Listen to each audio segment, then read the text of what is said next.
Hair வந்து கழுத்துலேயே lock பண்ணி அதெல்லாம் கொண்டுட்டாங்க சார். குழந்தையோட நிலை எப்படி நான் சொல்கிறதுங்க, என் வாயாரே சொல்ல முடியாது, அந்த நிலைமையில் இருந்துச்சு. நாய் கொதை வச்சு எப்படி இருக்குமோ அந்த அளவுக்கு பண்ணி அவனெல்லாம் விடலாங்களா சொல்லுங்க. Periyar Maniammai Institute of Science and Technology, Tanjavur. Aerospace engineering with specialization in unmanned aerial vehicle. ஆச்சி மசாலா. எந்த சமையலும் ருசி தேடும் ரகசியம் 20 ரூபாய். திமுக ஆட்சியில லா அண்ட் ஆர்டர் ஒரு பெரிய சேலஞ்சா இருந்ததுன்னு சொல்லுவாங்க. இப்ப லா அண்ட் ஆர்டர் இந்த ஆட்சியில ஒரு சேலஞ்சா இருக்க போகுதா? ஹேர் வந்து கழுத்துலேயே லாக் பண்ணி அதெல்லாம் கொண்டுட்டாங்க சார். குழந்தையோட நிலை எப்படி நான் சொல்கிறதுங்க, என் வாயாரே சொல்ல முடியாது, அந்த நிலைமையில் இருந்துச்சு. நாய் கொதை வச்சு எப்படி இருக்குமோ அந்த அளவுக்கு பண்ணி அவனெல்லாம் விடலாங்களா சொல்லுங்க. இல்ல சம்பந்தப்பட்டது குழந்தை, அது கடைக்கு போன குழந்தை. நீங்க எதிர்கட்சி நிலையில இருந்து பழி போட்டதுனால இப்ப எல்லாரும் பழிய போடுற இடத்துக்கு தான் போய் நகர்த்துறீங்க.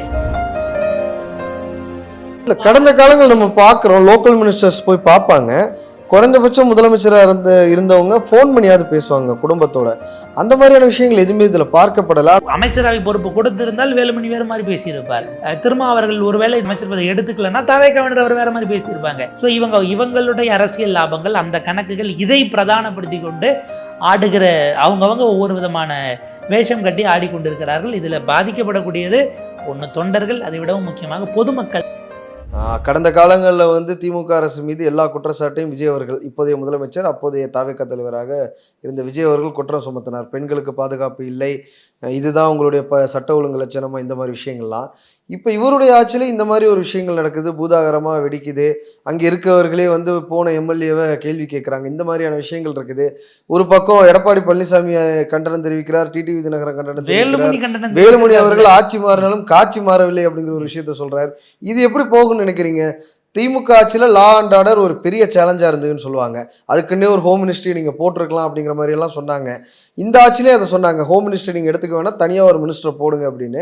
இப்போ லா அண்ட் ஆர்டர் இந்த ஆட்சியிலே ஒரு சேலஞ்சாக இருக்க போகுதா? இல்லை, மிக நிச்சயமாக அது இருக்க தான். நீங்கள் கிரைம் அக்கரன்ஸ் பொறுத்த வரைக்கும் தனிப்பட்ட சம்பவத்துக்குள்ளே போகாமல், அது வந்து நீங்கள் பாலியல் ரீதியிலாக குழந்தைகள், பெண்கள், முதிர்ந்த மூதாட்டிகள், இப்படியான விஷயங்கள் போகும்பொழுது அது அடிப்படையில் சட்ட ஒழுங்கு பிரச்சனையா, சட்ட ஒழுங்கு பிரச்சனைங்கிறது இந்த அந்த கேட்டகரிக்குள்ளே கம்ப்ளீட்டாக கொண்டு போயிடும். இப்போ ஒரு கலவரம் வெடிக்கிறது, இன்டெலிஜென்ஸ் ஸ்மெல் பண்ணலன்னா நம்மளால் புரிஞ்சுக்க முடியுது. இது அடிப்படையில் சோஷியல் இஷ்யூ, அதை விடவும் சைக்கலாஜிக்கல் இஷ்யூ. அதை தாண்டி அது வந்து அது குற்றச்செயல், அது இட்ஸ் அன் அஃபென்ஸ், அதில் மாற்றுக்கிறது இல்லை. பட் இதில் இந்த ரெண்டு ஆங்கிளும் இருக்குது. என்ன சிக்கல்னா, இவங்க எதிர்கட்சியாக இருந்தபோது இந்த குறைஞ்சபட்ச இதை வந்து திமுகவுக்கு கொடுக்கல, அந்த லீவரேஜ். அப்போ ஆப்வியஸாக அவங்க திரும்ப வரும்போது இதை கடுமையாக எதிர்த்து விமர்சித்து முன்னாடி வரக்கூடிய அந்த திமுக என்ன டிஃபெண்ட் பண்ணாங்கன்னா, தனிப்பட்ட முறையில் நடக்கிற விரோதத்துக்கு அரசு என்னங்க பண்ண முடியுங்கிற ஒரு கேள்வி எழுப்பும்போது, அதெல்லாம் இல்லைங்க, தனிப்பட்ட முறையில் நடந்தாலுமே நீங்க அதை கண்காணிச்சிருக்கணும், நீங்க பாதுகாப்பை கொடுத்துருக்கணும் அப்படிங்கிற மாதிரி விஷயங்கள் தான் அவங்க கையில் எடுத்தாங்க. என்னன்னா, தொடர் குற்றவாளிகளா இருக்காங்க, நீங்க அவன் பெயில்ல வரான்னா அவனை சர்வைலன்ஸ்ல வைக்கலாம். இப்போ எங்க சிக்கல் வரும்னா, நீங்கள் ஏற்கனவே இவங்க சிங்கப்பெண்கள் பாதுகாப்பு படையாகட்டும், அடுத்தது இந்த போதைப் பொருளுக்கான ஸ்குவாட் அமைச்சதாகட்டும், இதுக்கெல்லாம் சிங்கப்பெண்கள் சிறப்பு படை இருக்கா? சிங்கப்பெண்கள் சிறப்பு படைன்னு இருந்ததை, அதுதான் சிக்கல். சிங்கப்பெண்கள் சிறப்பு படையும் போதைப் பொருள் பாதுகாப்பு படையும் அமைச்சிட்டாங்க. புதுசா ஆளை ரெக்ரூட் பண்ணல, இருந்தவங்கள நீங்க டீரெலிகேட் பண்ணி டியூட்டியை அடிஷனலா. பிசிஎம்பிசி மினிஸ்டர் சம்பத்குமார் சொல்றாரு அது லான்ச் ஆக போகுது, அதுக்கப்புறம் பாருங்கிற மாதிரி இன்னைக்கு பிரஸ் மீட்ல சொல்லி இருக்கிறாரு. அதாவது என்னன்னா, வாகனங்கள் எல்லாம் தயார் பண்ணி அதை வந்து பிஆராகவும் ரீல்ஸாகவும் வெளியில வந்துருச்சு. உள்ள ஆச்சாங்கிறதையே இப்போ தெளிவில்லாமல் இருக்கு இல்லையா? இப்போ இதுக்கு யார் பொறுப்பு? ஒரு பட்டன் அமுக்கணும் போதும் அப்படிங்கிறது தானே ஒரு பிரச்சாரத்தில் தொடர்ந்து சொல்லிட்டு இருந்தாரு. முழுக்க அதுதான். இல்லை, அப்படி பார்த்தா ஏற்கனவே காவலனை அப்படி வந்து ஒரு SOS இது இருக்கதுன்னு செஞ்சீங்க. என்னன்னா, இதில் சம்மந்தப்பட்டது குழந்தை, அது கடைக்கு போன குழந்தை. நம்ம இந்த இதெல்லாம் நீங்கள் சர்வைலன்ஸ்னால எல்லா இடத்துலையும் பண்ண முடியாத நெருக்கடியும் இருக்குது. எங்கே வரும்னா, நீங்கள் எதிர்கட்சி தலைவராக இருந்தபோது அல்லது எதிர்கட்சியாக செயல்பட்ட போது நீங்கள் வச்ச பெஞ்ச் மார்க்கை நீங்கள் ஏன் ஃபாலோ பண்ணலங்கிறதான் கேள்வியா இந்த இடத்துல அது போய் நிற்கிது. இன்னொரு விஷயம் நம்ம பார்த்துருப்போம், 2021 ஸ்டாலின் வந்ததுக்கப்புறம் சட்ட ஒழுங்கு மிகப்பெரிய அளவில் சந்திச்சிருக்குதுன்னு எப்போ அந்த குற்றச்சாட்டு வந்ததுன்னா, 22 கள்ளக்குறிச்சியில் ஸ்ரீமதிங்கிற பொண்ணு இறந்ததுக்கப்புறம் தான் சட்ட ஒழுங்கே சரியில்லைங்கிற பிரச்சனையை அப்போ ஆரம்பிச்சது தான் 26 வரைக்கும் தொடர்ந்து இருந்தது. அது ஏறத்தாழ அதற்கு பிறகு பள்ளி தாக்கப்பட்ட பிறகு தான் அந்த நெரட்டிவ் பூமாக ஆரம்பிச்சது. ஆக்சுவலாக அது இண்டிவிஜுவல் இன்சிடென்ட்டாக அது போயிருந்துருக்கணும். பட் அதுக்கு பிறகு அது பள்ளி சூறையாடப்பட்டதுங்கிறதுலேருந்து அது வேறு விதமாக நடந்துன்னு வச்சுக்கோங்களேன். இல்லை, அது கான்சியஸாக டெவலப் ஆனாங்க. இப்போ என்னென்னா, இப்போ இதெல்லாம் வைரல் ஆகிட்டு இருக்கு. கடந்த காலத்தில் திமுக ஆட்சியில் பவர் கட் ஆகிடுச்சு, 1/2 மணி நேரமாக பவர் இல்லை, மின்னகத்துக்கு ஃபோன் பண்ணி நான் 5 மிஸ்டு கால் கொடுத்தேன், ஃபோனே ஆஃபில் இருக்குது அப்படின்னு எடுத்து போட்டவர்கள்லாம் இன்றைக்கி அமைதியாக இருக்காங்கங்கிறதெல்லாம் சோஷியல் மீடியாவில் வருது. இப்போ இதை வெறும் கிரைம்னு இவங்க டிஃபெண்ட் பண்ண போகிறாங்களா, இல்லை சட்ட ஒழுங்கு அப்படிங்கிற இடத்துக்கு கொண்டு போய் நிப்பாட்ட போகிறாங்களா? ஆனால் மிகப்பெரிய தண்டனை வாங்கி தருவோம் அப்படின்னு முதலமைச்சர் சொல்லியிருக்கிறாரு. இல்லை இப்போ இப்படி ஒரு சம்பவம் நடக்கணும்னு யாரும் விரும்ப மாட்டாங்க. நடந்து நீங்கள் அதிகபட்சமாக குற்ற செயல்களை ஃபாஸ்ட் ட்ரையல், ஸ்பீடி ட்ரையலுக்கு கொண்டு போய் தண்டனை வாங்கி தருவதுங்கிறது தான் ஒரு அரசால் செய்ய முடியாது ப்ராக்டிக்கலாக யோசிச்சா. இது சட்ட ஒழுங்குக்குள்ளன்னும் போது இப்போ புதிய புதிய குற்றவாளிகள் வராங்கன்னா நீங்கள், ஏன்னா இது வந்து தனி மனித வக்கரம் சார்ந்ததாக, தனி மனித வக்கரம் சார்ந்ததாக இருக்கிறது. இப்போ என்னன்னா, நீங்கள் பல நேரங்களில் நம்ம பார்த்துருக்கோம், நீங்கள் பொள்ளாச்சி சம்பவமாகட்டும் மற்ற விஷயங்கள் வரும்போது அந்த பெற்றோர்கள் வந்து என் பையன் அப்படி பண்ணியிருக்க மாட்டான்னு கதறினதெல்லாம் நம்ம பார்த்துருக்கோம். அதே வீட்டுக்குள்ளே இருக்கிறீங்க, உங்கள் வீட்டில் தான் அவன் வளர்றான், அவன் என்னவா இருக்கிறான், என்ன பார்க்குறான், அவனுடைய உளவியல் என்னவா இருக்குது, இது எதுவும் பெற்றோர்களாலேயே உணரத்தக்க முடியாத அளவுக்கான ஒரு உலகத்துக்குள்ளே, ஒரு பபுள்குள்ளே பிள்ளைகள் வாழுகிறார்கள் என்று சொன்னால், அரசு அல்லது காவல்துறை அல்லது உளவுத்துறை இவங்கெல்லாம் எந்த எல்லை வரைக்கும் போய் அதை சென்ஸ் பண்ண முடியுங்கிறது இருக்குது. நடந்து விடக்கூடாதுங்கிறது தான் எல்லோருடைய நினைப்பாகவும் இருக்கும், பரிதவிப்பாகவும் இருக்கும். ஏன்னா ஒரு சம்பவம்னாலும் இதில் பாதிக்கப்படுகிறவர்கள் அது உயிரே இழப்பு அப்படின்னா அந்த குடும்பத்துக்கான உளவியல் சிக்கல், பாதிக்கப்பட்டு சர்வைவராக இருக்காங்கன்னா அவர்களுக்கான உளவியல் தாக்குதல், அதிலிருந்து மீண்டு வர்றதுங்கிறது அவ்வளோ சாதாரண ஒரு விஷயம் அல்ல. அது யாருக்குமே நிகழக்கூடாத ஒரு பெரும் மனித உரிமை மீறல், அது மிகப்பெரிய வன்முறை.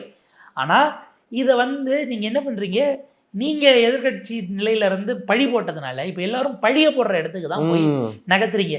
இது ஒரு நாளும் தீர்வுக்கான உரையாடலை செய்ய முடியாதுங்கிறது தான் இதில் நமக்கு வருத்தத்துக்குரிய விஷயமா இருக்குது. அகைன் திரும்ப திரும்ப வேலுமணி அவர்கள் 3 நாளைக்கு முன்னாடி இல்லை வாக்கெடுப்பு நடந்த அன்னைக்கு இந்த சம்பவம் நடந்தது அப்படி பேசியிருப்பாரு, நமக்கு தெரியல. அம்மாவோட ரெனோவேட் பண்ண போறாருங்கிறது தானே அவருக்கு பெரிய விஷயமா இருந்தது அந்த டைம்ல. அம்மாவினுடைய ஆட்சி அமைக்க நாங்கள் தாவேக்காவோடு போகிறோம்ங்கிற அளவுக்கு தானே நீங்கள் பேசுனீங்க. ஐ திங்க் வானதி சீனிவாசன் அண்ணாமலையெல்லாம் நேற்று ரியாக்ட் பண்ணிட்டாங்க, இரவே நினைக்கிறேன். ஒரு 8 மணி நேரம் அவங்க போராடுறாங்கிறாங்க, ஒரு எம்எல்ஏ ஸ்பாட்டுக்கு போலங்கிற விமர்சனங்கள் வருது. என்னன்னா இந்த மாதிரி எம்எல்ஏ வந்து ரொம்ப நேரம் கழிச்சு தான் வந்திருக்கிறாருங்கிற ஒரு விஷயம் இருக்கும் பொழுது கூட நீங்க சொல்ற அந்த வெர்ச்சுவல் வாரியர்ஸ் என்ன போடுறாங்கன்னா, இது தாண்டா தாவேக்கா பாருங்கடா நடந்த ஒரே நிமிஷத்துல வந்துட்டாரு அப்படின்னு. ஆனா ஃபேமிலி அதை மறுக்குது, அந்த விஷயங்களை வந்து பார்க்கல அப்படிங்கிறது. நீங்க அதுலயும் உங்களுக்கான சோஷியல் மீடியா ஃபார்மிங், உங்களுக்கான வியூஸை நீங்க அறுவடை செய்யறதுக்கான நரேட்டிவ்குள்ள தான் போவீங்களா அப்படிங்கிற இடம் வருது. எதிர்கட்சி அரசியல் செய்யக்கூடாது நீங்கள் கேட்குறீங்கன்னா, ஆளுங்கட்சியான நீங்கள் அதில் ஸ்கோர் பண்ணாமல் இருக்கணுங்கிற உணர்வு உங்களுக்கு வந்துச்சா? நீங்கள் இப்போ நீங்கள் 2 பேரும் மாற்றி மாற்றி உங்களுடைய உள்ளே இருக்கக்கூடிய அழுக்குகளை பொது வழியில் கழுவிட்டு இருக்கிறீங்க. பாதிக்கப்பட்ட குடும்பம், அந்த குடும்பத்தினுடைய உறவினர்கள், அவங்களுடைய உளவியல், இதை இந்த இப்படி ஒரு செய்தி வரக்கூடியதை கடந்த காலங்கள் நம்ம பார்க்குறோம். லோக்கல் மினிஸ்டர்ஸ் போய் பார்ப்பாங்க, குறைந்தபட்சம் முதலமைச்சராக இருந்தவங்க ஃபோன் பண்ணியாவது பேசுவாங்க குடும்பத்தோட. அந்த மாதிரியான விஷயங்கள் எதுவுமே இதில் பார்க்கப்படலை. ஆனால் இன்னொரு பக்கம் என்ன சொல்கிறாங்க, திமுக ஆட்சியில் வந்து மீடியாவை கண்ட்ரோல் எடுத்துட்டாங்க, அதனால இந்த மாதிரி விஷயங்கள்லாம் தெரிய வரலை. ஆனால் இவங்களுடைய ஆட்சியில் வந்து இதெல்லாம் தெரிய வருதுன்னா ஊடக சுதந்திரம் இருக்குன்னு ஒரு இன்னொன்னு சொன்னாங்கல்ல, இபியில் பூரா திமுக ஆட்கள் தான் ஃபியூஸை பிடிங்கி விட்டுறாங்க நைட்டில், அதனால தான் கரண்ட்டு கட்டாது, பூரா திமுக சதின்னு சொன்னாங்களே. நீங்கள் திமுக ஆட்சி காலத்தில் ஊடகம் மறைச்சதெல்லாம் தான் சட்ட ஒழுங்கு சரியில்லைங்கிற நரேட்டிவ்க்கு நியூஸ் எல்லாம் எங்கிறது வந்தது. சட்ட ஒழுங்கு சரியில்லை, நீங்கள் அத்தனை எதிர்கட்சிகளும் அதை ஏறி இன்னமும் சொல்ல போனால் அது ஒன்று தான் எங்கள் அண்ணன் மேலே குறைன்னு பிரேமலதா விஜயகாந்த் மேடையில் வச்சுக்கிட்டு தான் பேசினாங்க. நியூஸே வெளியில் வராமல் நீங்களாம் எப்படி சட்ட ஒழுங்கு சரியில்லை 4 ஆளுக்கு 4 பொழுதும் அறிக்கை விட்டீங்க. எனவே அது அவங்களுக்கு எது சாதகமோ அவங்க எடுத்த ஸ்டாண்டுக்கு சாதகமான. இப்போ ஒன்றும் இல்லை, அமைச்சரவை பொறுப்பு கொடுத்திருந்தால் வேலுமணி வேறு மாதிரி பேசியிருப்பார்.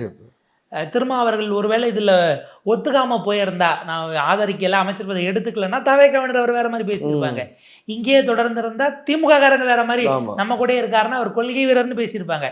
ஸோ இவங்களுடைய அரசியல் லாபங்கள், அந்த கணக்குகள், இதை பிரதானப்படுத்தி கொண்டு ஆடுகிற அவங்கவங்க ஒவ்வொரு விதமான வேஷம் கட்டி ஆடிக்கொண்டிருக்கிறார்கள். இதில் பாதிக்கப்படக்கூடியது ஒன்று தொண்டர்கள், அதை விடவும் முக்கியமாக பொதுமக்கள் தான். இந்த செய்தியை கன்சியூம் பண்ற சிறு குழந்தைகள்ல தொடங்கி தாய்மார்களாக இருக்கக்கூடிய கேட்கும் பொழுது ரொம்ப அதிர்ச்சியாக இருக்குது. அதுல இன்னொரு சிக்கல் என்னன்னா, நம்ம அதை ஒரு எல்லைக்கு மேலேயும் போய் அதை நம்ம போஸ்ட்மார்ட்டம் பண்ண முடியாது. மீடியா இது பண்றாங்க, மீடியாவும் அதை எல்லைக்கு மேலே எடுத்து திரும்ப திரும்ப பிரேக்கிங் அடிக்கிறது எல்லாம் போது நம்மளும் ஒரு ஓன் சென்சார்ஷிப்குள்ள, செல்ஃப் சென்சார்ஷிப்குள்ள வரமாட்டேங்க. உங்களுக்கு நல்லா தெரியும், அந்த ஸ்ரீமதி இறப்பை பற்றி நம்ம இதோட 3வது டைம் பேசுகிறோம்.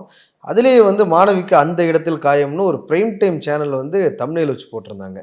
ரொம்ப அதிர்ச்சியான விஷயமா இருந்தது எல்லாத்துக்குமே. இதுலயுமே வந்து அந்த மீடியா ட்ரையல் தான் நடத்திட்டு இருக்காங்களோங்கிற ஒரு கேள்வி ஒரு இருக்கு. வியூவர்ஷிப் ஃபார்மிங் என்பதை நோக்கி போகுது.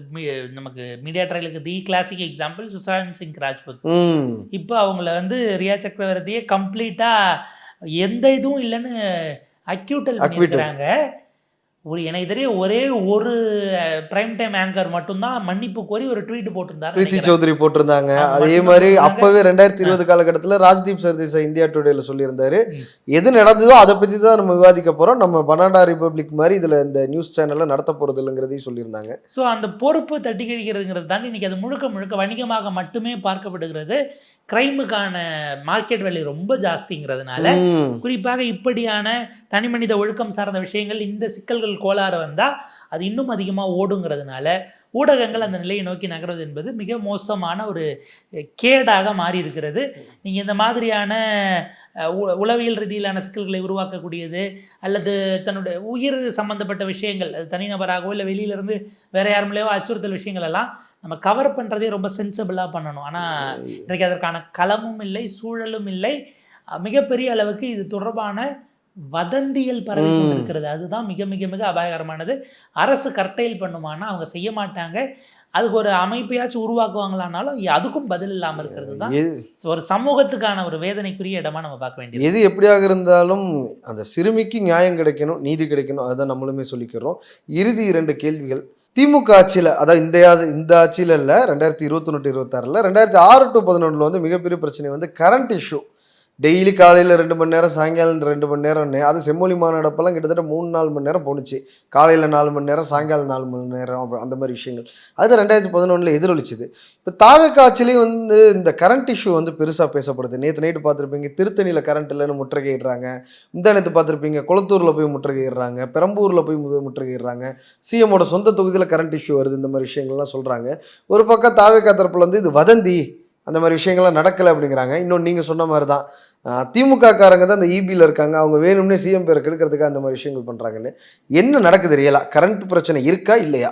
கரண்ட் பிரச்சனை இருப்பது உண்மை. ஆனால் இதில் அடிப்படையில் எங்கன்னா எலெக்ஷன் நேரத்தில் அதிகாரிகள் யாரும் பொறுப்பெடுக்காமல் விட்டதுனால நம்ம இதை சந்திச்சு கொண்டு இருக்கிறோம். ஒன்று என்னென்னா, மார்ச் மாதத்திலேயே, மார்ச் 15-20 வாக்கிலேயே ஒரு ஆங்கில பத்திரிக்கை, இன்றைக்கி எக்ஸாக்டாக யார் ஞாபகம் இல்லை, பட் அவங்க ஒரு டீட்டெயில்டான ஸ்டோரி பண்ணுறாங்க.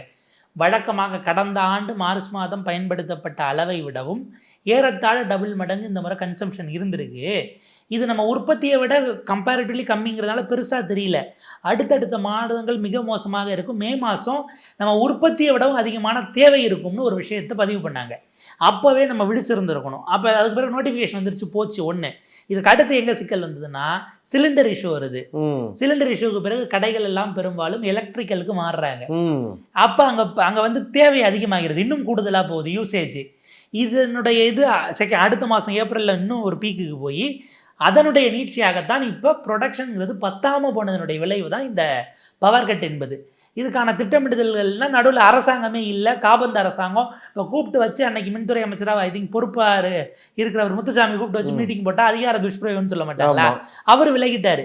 அதிகாரிகள் அமைச்சர்கள் சொல்லாமல் நம்மளா எப்படி கூப்பிட்டு இதை வாங்கலாமா இல்லையான்னு முடிவெடுக்க முடியும்னு நிப்பாட்டிட்டாங்க. இது எல்லாம் சேர்ந்து குழப்பமாக இருக்குது. அட்லீஸ்ட் இவங்க இருந்த ஈதர் எலெக்ஷன் கமிஷனர் இருந்த சமயத்துலையும் கொள்கை முடிவு எடுக்க முடியாது. ஸோ இப்படியான நெருக்கடியில் மாட்டிச்சு. இதை தாவேக்கா வெளிப்படையாக பேசலாம், அவங்க அதை செஞ்சால் குழப்பம் இல்லாமல் இருக்கும். இல்லைனா இது தேவையற்ற பதற்றமாகுது. இரவு முழுக்க அத்தனை பதிவுகள் நம்மளால் பார்க்க முடியுது. இதை எப்படிங்க ஃபேக் நியூஸ் சொல்ல முடியும்? இருக்குன்னு அத்தனை சேனலும் போய் நேரில் இல்லை, லைவ் எடுத்து போட்டுக்கிட்டு இருக்காங்க. நீங்கள் எப்படி ஃபேக் நியூஸ்ங்கிறீங்க? தாவேக்கால பொறுப்பில் இருக்கவங்க தானே இந்த விஷயங்களை சொல்கிறாங்க. இந்த வதந்திகளை நம்பாதீங்க, அப்படி ஒரு இஷ்யூ இல்லை அப்படின்னு தாவேக்கால பொறுப்பில் இருக்கிறாங்க. அவங்களுக்கு சமூகம் சார்ந்து பொறுப்புணர்வு இருக்கிறதாங்கிறதா அவங்க சொல்ற கேள்வி. ஏன்னா கொளத்தூர் வந்து எக்ஸிஎமோட தொகுதி, அங்கேயும் இந்த இஷ்யூ வருதுங்கிறாங்க. பெரம்பூர் கரண்ட் சிஎமோட தொகுதி, அங்கேயும் இந்த இஷ்யூ இருக்குங்கிறாங்க. திருத்தணியில் இருக்குங்கிறாங்க. இன்னும் வடச்சென்னையில் நிறைய ஏரியாவில் இந்த மாதிரி இஷ்யூ இருக்குங்கிறாங்க. இது பேன் தமிழ்நாடு பிரச்சனையா இல்லை வடச்சென்னையோட சுருக்கிட்டேன்? பேன் தமிழ்நாடாக இது அடுத்தடுத்து இதாகும். என்னன்னா, இங்கே கன்சம்ஷன் இன்னும் கொஞ்சம் கூடுதலாக இருக்கிறது, இல்லை இதுக்கடுத்து இண்டஸ்ட்ரியல் ஏரியாஸ் எல்லாம் வரிசையாக வர்றதுக்கான வாய்ப்பு இருக்குது. என்னென்னா, அங்கங்கே பகுதிகளுக்கான ஷேர்ஸ் உங்களுக்கு காமன் கிரிட்லேருந்து பிரித்து கொண்டு போயிட்டாலும் அந்தந்த பகுதிக்கான கன்சம்ஷனை பொறுத்து இது இப்போதைக்கு ரூரல் ஃபினாமினா மாறலை, அர்பனைஸ்டாக தான் இது. இதுக்கப்புறம் ஓரளவுக்கு அதிகமாகும். ஒரு எல்லையை தாண்டி உங்களுக்கு ப்ரொடக்ஷனுக்கும் கன்சம்ஷனுக்குமான கேப் பெருசாக ரூரலும் பாதிக்கப்படுவதை நோக்கி அது நகரும். இதற்குள் என்ன மாற்று ஏற்பாடு செய்ய முடியுங்கிற மிகப்பெரிய கேள்வி அரசாங்கத்துக்கிட்ட இருக்குது. நீங்கள் அடிஷ்னல் உற்பத்தி செய்யணும் அல்லது அடிஷ்னல் ப்ரெக்யூர்மெண்ட்டுக்கு போகணும். இது வந்து வெயில் வெப்பம் இன்னும் கூடுதலாக இருக்கிறதுனால அங்கங்கே உங்களுக்கு ட்ராப் ஆகலாம், வோல்டேஜ் இஷ்யூ ஆகலாம், இதெல்லாம் அதிகரிக்க வாய்ப்பு. மின்சாரத்துறை ஒரு 6 ரீசன்ஸை சொல்லியிருந்தாங்க இதனால தான் கரண்ட் போயிருச்சு அப்படின்னு. நீங்கள் மக்களுக்கு காரணங்கள் தேவையில்லை. இன்னொரு விஷயம் பொலிட்டிக்கலாக இது எப்படி அஃபெக்ட் ஆகும்னா, இப்போ செந்தில் பாலாஜி பிரஸ்ஸை சந்திச்சாருன்னு வைங்களேன், அவர் ஒரு டீட்டெயில்டு எக்ஸ்பிளனேஷன் கொடுத்தாருன்னா அது தாவேக்கா அரசுக்கு ஒரு பாதகமாக முடியாதா? மிக நிச்சயமா. இப்போ உங்களுக்கு வரும்போது சிவசங்கர் தான் ஆக்சுவலாக வீடியோ வெளியிட்டார். அந்த இடத்துல செந்தில் பாலாஜியோ இல்லை செந்தில் பாலாஜிக்கு பிறகு முத்துசாமி இருந்தார்ன்ற வகையில் அவரோ உட்காந்தாங்கன்னா அது வேறு விதமாக உங்களால் கொண்டு போக முடியும். ஆக்சுவலாக அப்படியான ஆட்கள் இறங்குறது தான் கரெக்டாக இருக்கும். எக்ஸ்பீரியன்ஸான ஆட்கள்கிட்ட நான் சொல்கிறது பாசிட்டிவ் நோட்டில் கன்ஸ்ட்ரக்டிவ் கிரிட்டிசிசமாக கூட நீங்கள் அவங்ககிட்ட இருந்து சில விஷயங்கள் வந்தால் வாங்கிக்கலாங்கிற இடம் சொல்கிறேன். ஒட்டுமொத்தமாக மக்கள் பாதிக்கப்படக்கூடாதுங்கிற நோக்கம், பொது நோக்கம் இருந்தால் நீங்கள் இதை செய்வீங்க. எய்தர் இதுக்கு முன்னாடி ஒர்க் பண்ண டீம், இபிலே ஒர்க் பண்ண அதிகாரிகளோ ஓய்வு பெற்றவர்களோ இல்லை முன்னாள் அமைச்சர்களோ சந்திச்சு ஈகோ பார்க்காம என்ன பண்ணலான்னு கேட்கறதுங்கிறது சரியானதாக இருக்கும். பியூரோக்ரஸிகிட்ட நீங்கள் இதை தள்ளி விட்டீங்கன்னா அது வந்து சரியான சொல்யூஷனை கொடுக்குமாங்கிற கேள்வி இருக்கு. ஏன்னா 2006 to 2014 எவ்வளோ பிரச்சனை இருந்தாலும் இந்த கரண்ட் இஷ்யூங்கிறது மெயினாக திமுகவுக்கு ஒரு பெரிய சரிவை கொண்டு வந்தது. சிட்டிங் சிஎம்மாக இருந்த கருணாநிதி அவர்கள் தொகுதி சென்னையிலேருந்து மாறி சொந்த ஊரில் போய் நிற்க வேண்டியது. ஆற்காடு வீரசாமி அவர்கள் அழுதது. ஆமாம், இந்த மாதிரி திமுக தோத்துச்சுன்னா அதுக்கு நான் தான் காரணங்கிறது அவரே வெளிப்படையாக சொன்னார். இந்த மாதிரியான விஷயங்கள் ஆனால் அவர் மட்டும் காரணம் இல்லை, அதுக்கு பல காரணம். Periyar Maniammai Institute of Science and Technology, Tanjavur. Aerospace engineering with specialization in unmanned aerial vehicle. எந்த சமையலும் ருசி தேடும் ரகசியம் 20 ரூபாய்.